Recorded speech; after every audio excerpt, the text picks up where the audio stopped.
Last but not least, we've got the app. And the app's not super complicated because it's just the quadratic formula.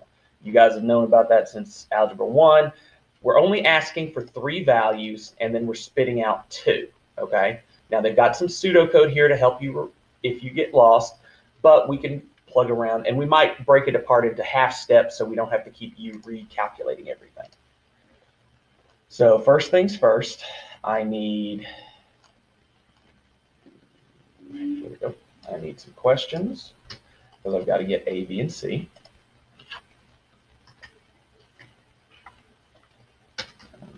Call this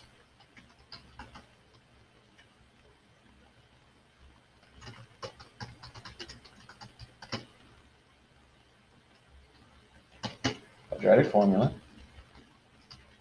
Enter the A,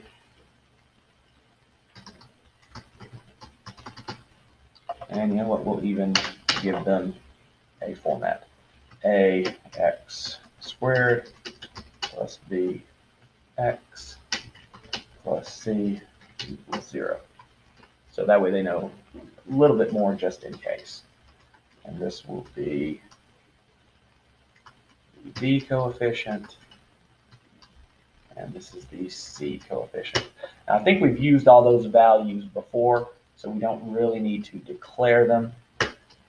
We'll just recycle them here because it's going to be easier when we plug in the formula. Oh yeah, sorry, put them because I've got everything else zeroed out so we can test this. I will declare them here. Okay, so there's getting all the values, and that's all the user has to provide us. The rest of it is our values. Now we know we've got negative b, we know we've got the square root part, so let's look at that. Double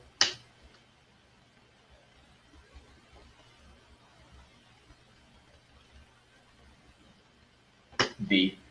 It's the discriminant, which is a word you may or may not know, but that's what's going on. Okay, so we've got inside under the square root, we've got math.pal b plus minus b squared, b squared minus parentheses 4 times a times c. Okay, so that's a half step. So that took care of these. Okay. We could technically play around with just taking the square root of it all, but that I like to keep that. So, all right, so we've got 2 potential values. We'll call them answer 1 and answer 2. So we've got negative b plus math dot square root of b, and then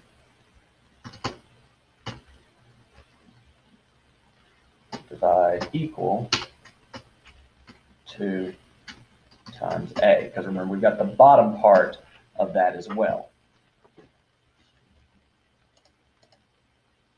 Okay, we still got to divide by that to get our final answer.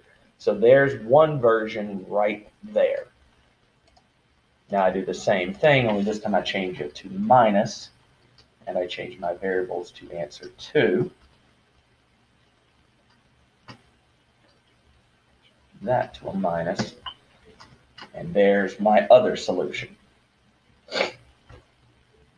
Okay, now I just need to do my print statements, which we do have a format this time.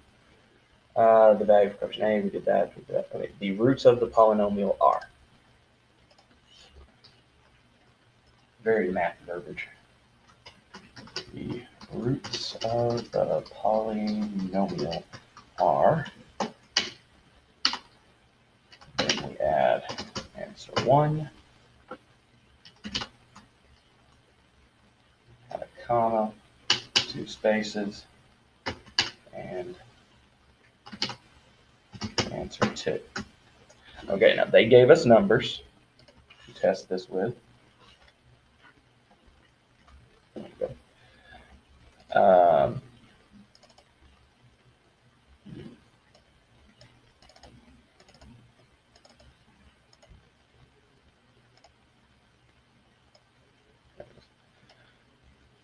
Okay. Resize this, please. Okay, there we go. So now I can see it. Okay, and I run the code.